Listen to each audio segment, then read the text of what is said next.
Assalamualaikum warahmatullahi wabarakatuh. Alhamdulillahirobbil alamin atas segala nikmat yang Allah berikan kepada kita. Alhamdulillah kita berjumpa lagi di video pembelajaran ini. Ustazah Suci harapkan anak ustazah di rumah dalam keadaan sehat dan bisa menyaksikan video pembelajaran ini dengan baik. Kemudian ditulis kembali ke dalam catatannya. Videonya mohon ditonton sampai selesai karena di tengah video pembelajaran akan ada latihan yang nantinya akan ustazah kumpulkan. Baiklah anak ustazah, pada video pembelajaran kali ini ustazah ingin melanjutkan pelajaran tematik tema A, organ gerak baik hewan dan manusia. Nah, sebelum kita masuk kepada video pembelajaran, ada beberapa hal yang ingin ustazah ingatkan kembali kepada anak-anak ustazah perihal ibadah sholatnya. Ustazah sedih melihat buku ibadah Ananda yang masih ada sholatnya bolong, ada sholatnya yang tinggal dengan alasan kesiangan. Jadi sholat subuhnya masih kesiangan. Ustazah berharap anak ustazah tidak lagi menyepelekan seperti ini. Kalau memang kesiangan, kita terbiasa sholat subuh tepat waktu misalnya jam 5. Terus hari ini kita kesiangan, kita masih bisa sholat. Ya, masih langsung disegerakan sholatnya. Kecuali udah dengar azan mesti tidur lagi. Atau memang tidak tersengaja gitu.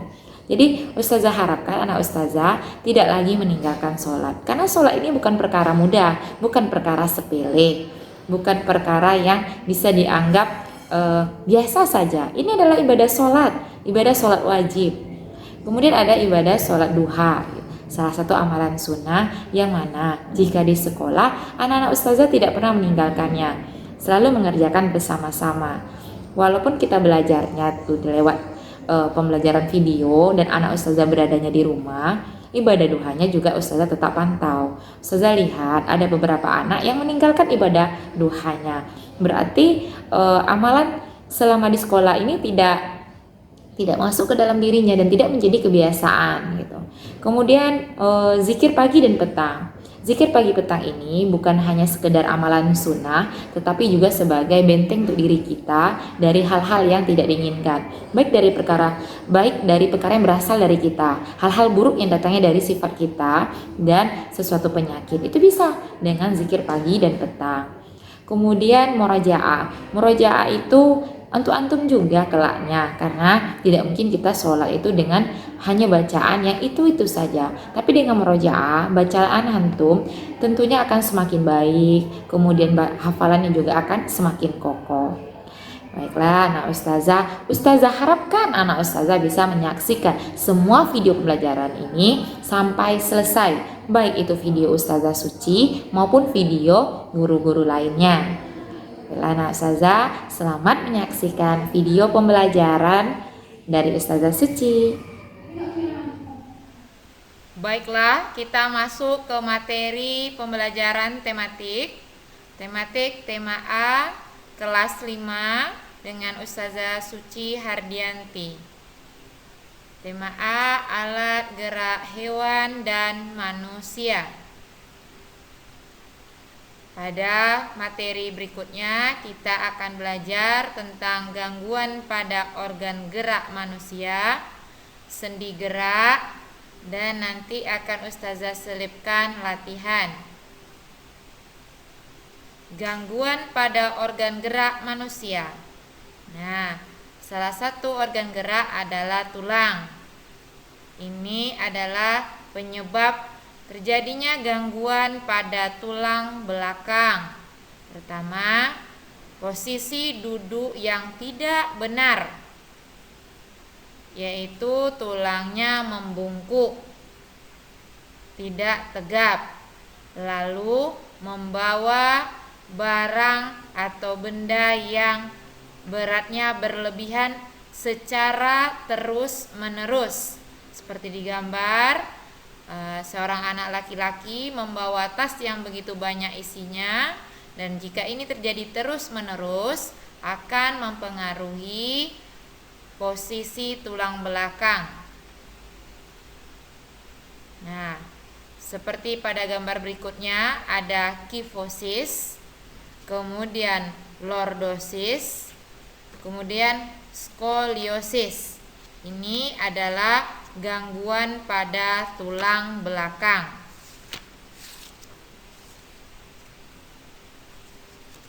Yang pertama kifosis. Kifosis adalah kelainan tulang belakang yang melengkung ke depan sehingga seseorang yang mengalaminya akan menjadi bungkuk. Nah, ini kalau tulangnya melengkung ke depan, anak ustazah tahu kan yang duduknya membungkuk. Nah, jika posisi ini terus terjadi, maka akan mengalami kifosis. Jadi dia bungkuk. Lalu pada gambar B, lordosis. Lordosis adalah gangguan tulang belakang pada punggung bawah. Nah, lihat pada punggung bagian bawah, yang di depannya perut. Nah, di belakangnya tuh punggung bagian bawah. Ini mengalami kelengkungan yang berlebihan. Nah, terlalu maju perutnya ke depan sehingga mempengaruhi posisi tulang punggung atau tulang belakang bagian bawah. Nah, ini kebalikan dari kifosis, kebalikan dari bungkuk. Jadi kifosis ini bungkuk, lordosis kebalikannya. Nah, tadi membungkuk, kalau ini tulangnya melengkung yang berlebihan dan berlawanan dengan kifosis. Kemudian ada skoliosis. Skoliosis melengkungnya tulang belakang ke arah samping, baik ke kiri maupun ke kanan, seolah-olah membentuk huruf S. Nah, ini jika anaknya berdiri, maka jalannya seperti orang membawa beban yang berat di salah satu bahunya. Nah, jadi kan jalannya agak mereng. Nah, ini akibatnya kalau duduknya tidak tepat. Nah, yang D adalah cara duduk yang benar. Kita ulang, kifosis itu tulang belakangnya melengkung ke depan. Nah, kalau lordosis punggungnya lebih rendah serta perutnya terlihat menonjol. Jadi kalau lordosis, kelainan gangguan tulang belakang pada punggung bagian bawah yang memiliki kelengkungan berlebihan. Tadi kalau kifosis ini membungkuk, kalau lordosis ini tulang punggung bagian bawah atau tulang belakang bagian bawah yang di daerah perut sehingga perutnya seolah-olah menonjol ke depan. Sedangkan skoliosis, nah ini punggungnya seolah-olah membentuk huruf S. Jadi melengkungnya tulang belakang ke arah samping, baik ke kiri maupun ke kanan. Jadi diperhatikan itu cara duduk yang benarnya. Nah, ini gangguan pada organ gerak manusia. Tadi bagian tulang belakang. Sekarang pada alat gerak manusia. Alat geraknya baik di tangan maupun di kaki ya. Nah, nyeri otot. Nah, biasanya di daerah pinggangnya. Itu kan ada tulangnya juga ya. Nyeri otot. Otot kan juga salah satu alat gerak manusia ya. Makanya ada nyeri otot. Fraktura ini bahasa lainnya patah tulang. Patah tulang atau fraktura, patah tulang. Nah, ini misalnya kecelakaan, jatuh dari tangga, makanya di sekolah kita dilarang berlari-lari. Nah, biasanya fraktura nanti kakinya akan diperban seperti itu, di gift. Kemudian kram otot. Nah, jika anak ustazah misalnya habis lagi olahraga tanpa pemanasan bisa mengalami nyeri otot, bisa juga kram otot. Kemudian tetanus. Tetanus ini disebabkan oleh bakteri, kakinya luka.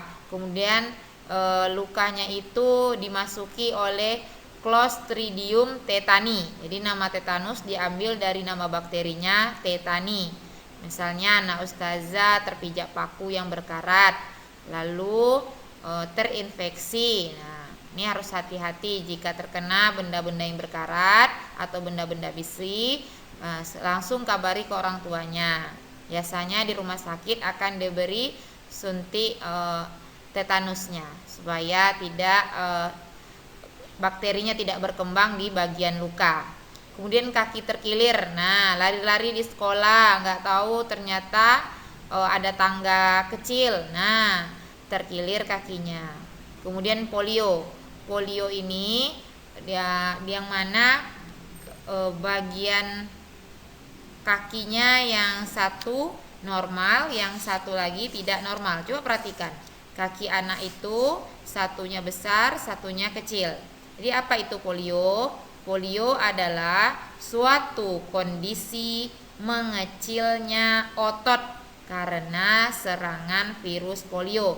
Jadi polio ini disebabkan oleh virus polio yang dimana kondisinya salah satu ototnya mengecil. Jadi salah satu ototnya mengecil. Salah satu ototnya mengecil dikarenakan virus polio. Kalau tetanus bakteri Clostridium tetani. Jadi nama tetanus diambil dari nama bakterinya. Nah, ini latihannya. Nomor satunya Ustazah tulis di sini, sisanya ada di Google Form. Maka tulislah soal dan jawabannya di buku latihan tematik, jawab dengan baik dan benar, dan tulisannya rapi, tidak dicoret-coret. Alhamdulillahirabbil alamin, anak Ustazah Suci sudah menyaksikan video pembelajaran ini. Ustazah harap videonya ditonton sampai selesai dan dicatat di buku. Jadi nanti Ustazah tidak ingin lagi mendengar, "Zah, Ana minta videonya karena Ana lupa mencatatnya." Ustazah tidak mau, langsung dicatat dan kerjakan latihan. Ustazah harap latihannya dikerjakan dengan baik-baik, tidak tergesa-gesa, tidak terburu-buru. Karena tergesa-gesa itu adalah sifatnya datangnya dari syaitan. Jadi jangan terburu-buru ya nak. Oke, itu sudah sering diingat-ingatkan tidak boleh terburu-buru. Jadi diperhatikan soalnya baik-baik. Saya harapkan perihal ibadah sholat tadi tidak ada lagi yang bolong-bolong apapun alasannya, kecuali yang perempuan ya. Baiklah, Ustazah harap anak Ustazah sudah mengerti tentunya dengan apa yang Ustazah sampaikan dan bisa melaksanakannya. Sampai jumpa di video pembelajaran selanjutnya. Ustazah minta maaf jika ada kata-kata yang salah. Assalamualaikum warahmatullahi wabarakatuh.